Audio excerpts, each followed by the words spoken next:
Seguro que has realizado muchos trasplantes en tu vida y la mayoría de tus plantas se han muerto al hacer el trasplante.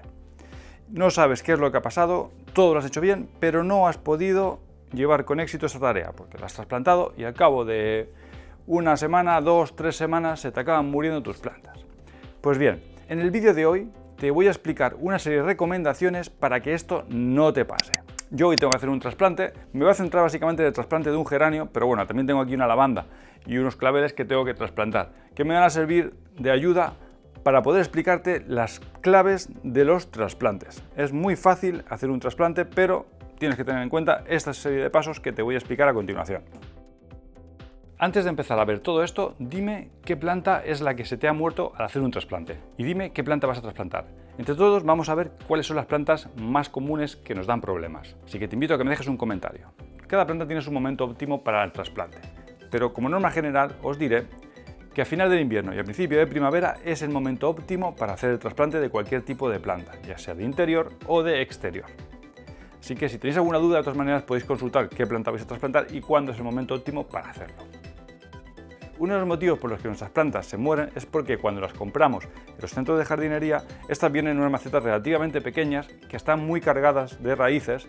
Como podéis ver, las raíces empiezan a salir por los agujeros de drenaje y esto hace que la planta no tenga espacio para desarrollarse, no tenga espacio para que crezcan nuevas raíces y por lo tanto no podrá absorber nuevos nutrientes.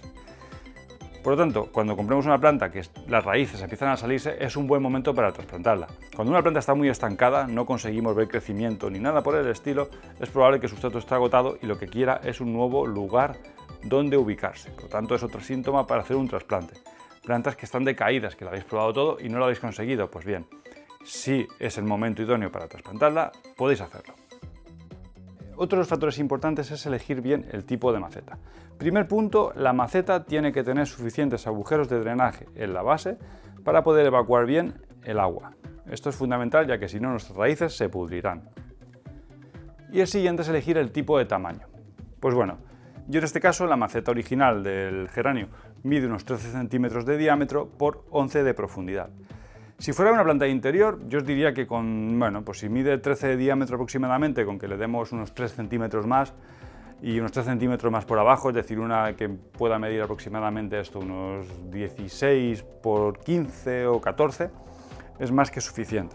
Si son plantas de exterior, pues podéis darle tamaños más grandes ya que estas plantas son más vigorosas y desarrollan más rápido las raíces y crecen mucho más. Importante es que al menos cumplamos la regla de que le demos 3 centímetros más de diámetro y 3 centímetros más de profundidad. Yo en este caso este geranio lo voy a trasplantar en una maceta que tiene más o menos unos 21 centímetros de diámetro y una profundidad aproximada de los 18 centímetros.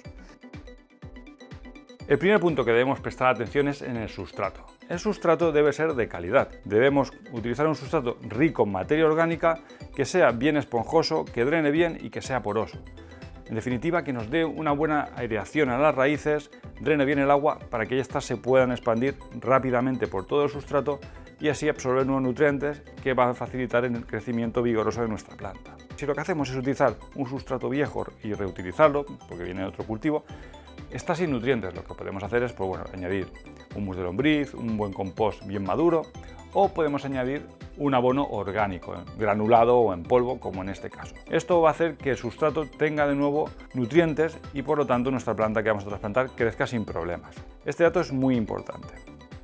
Ahora os voy a explicar cuál es mi secreto cuando hago trasplantes en general, o qué es lo que yo añado al sustrato que habitualmente la gente no hace y que viene muy bien. Pues bien, yo lo que añado es carbón vegetal, carbón procedente de quema de leña vegetal, sin químicos. ¿Por qué hago esto? Bueno, pues porque mejora mucho la calidad del suelo, de su estructura, y además mejora la absorción de nutrientes. Digamos que los nutrientes se pueden quedar bien almacenados en este carbón. También tiene propiedades antibacterianas y antiparásitos, con lo cual para hongos y plagas nos viene muy bien, sobre todo hablando de plagas en lo que son raíces. Y nos ayuda a eliminar cualquier plaguicida que pueda haber en el suelo, cualquier exceso de nutrientes también lo va a absorber, por tanto no va a haber ningún problema. Y favorece el desarrollo de microorganismos beneficiosos dentro del sustrato. Por lo tanto, de alguna manera lo que está es mejorando la fertilidad del sustrato. Y aumenta la cantidad de oxígeno que pueden recibir las raíces. Por lo tanto, todos son ventajas, además de que mejora la permeabilidad del suelo, retiene humedad, lo cual es como un pequeño reservorio de humedad que a las raíces les va a venir muy bien. Una práctica muy útil antes de realizar el trasplante es poner nuestra maceta sumergida en agua, al menos que quede sumergida unos 3 centímetros desde la base, para que por capilaridad todo el cepellón de raíces empape bien y cuando hagamos el trasplante nuestra planta, digamos lo que es el cepellón original, esté bien regado.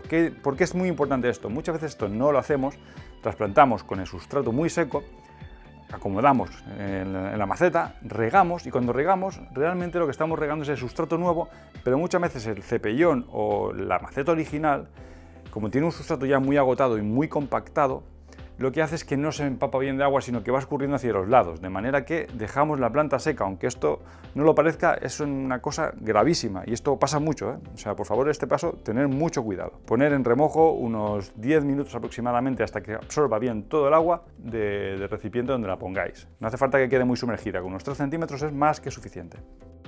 Muy importante cuando saquemos nuestro geranio o nuestra planta que queremos trasplantar de la maceta original, intentar mantener el máximo posible de raíces intactas. No las toquemos con las manos, intentemos toquetearlas lo menos posible y romperlas lo menos posible, ya que esta rotura de raíces puede implicar que estemos disminuyendo la capacidad de absorción de nutrientes de la planta y esto es algo que no queremos. Y ahora que ya hemos hablado de qué tipo de sustrato y qué tipo de maceta vamos a utilizar, lo que haremos es primeramente añadir sustrato en la base de la maceta. Añadiremos bien el sustrato y lo compactaremos un poco en la base. A continuación lo que hacemos es colocar nuestra planta encima del sustrato y bien centrada en la maceta. Y poco a poco vamos añadiendo todo el sustrato por los laterales para rellenar el perímetro de la maceta. Y continuamente vamos a ir haciendo presión con la mano, con un palo o con algo parecido para eliminar todas las bolsas de aire que puedan haber, porque es muy importante que todo el cepellón antiguo, todas las raíces antiguas queden bien arropadas por el sustrato nuevo, para que no quede nada de aire. Vamos rellenando hasta llegar a la capa superior. Podemos, si queremos, añadir 1 centímetro más de sustrato del que había antes o dejar la maceta, digamos, al mismo nivel que estaba antes. El sustrato viejo y el nuevo que estén a la misma altura. A mí me gusta pues dejar siempre que el sustrato no esté a ras de la maceta, que quede 1 centímetro o 2 por debajo del borde de la maceta. Esto me ayuda cuando regamos, que si sube el nivel de agua siempre queda como un pequeño lago aquí, un reservorio, por así decirlo, que poco a poco va filtrando el agua hacia abajo. Una vez tenemos el trasplante realizado, es de vital importancia eliminar todas las hojas que queden en contacto con el sustrato. Esto hay que eliminarlo porque estas hojas, cuando entren en contacto con el sustrato, cuando reguemos, se mojarán y acabarán pudriéndose, siendo un lugar por donde pueden entrar un montón de enfermedades. Además, también intentaremos eliminar todas aquellas hojas que estén en mal estado o dañadas, porque de esta forma sanearemos, mejoraremos la hidratación de las hojas entre nuestra planta, además de que recibirán más luz. Ya para finalizar, lo que haremos es aplicar un riego generoso. Iremos regando, como veis el agua, gracias a haber dejado el sustrato por debajo del nivel máximo de la maceta, cuando se puede almacenar agua, sube el nivel de agua y luego lo va absorbiendo. Iremos regando hasta que empiece a drenar agua abundantemente por los agujeros de drenaje. Este será el momento en el que tendremos todo el sustrato bien regado. Y acto seguido, como os he dicho, la vamos a colocar en un lugar de sombra durante al menos unos 5 o 7 días para que se aclimate bien a su nuevo sustrato y las raíces puedan empezar a expandirse por el mismo. Con estos pasos vas a poder trasplantar tus plantas y vas a tener éxito seguro. Así que si te ha gustado este vídeo y te gustan vídeos relacionados con plantas, abonos caseros, fertilizantes, etcétera, cuidados de plantas en general, suscríbete a mi canal y déjame un me gusta en este vídeo. Y eso sí, dime qué planta es la que vas a trasplantar.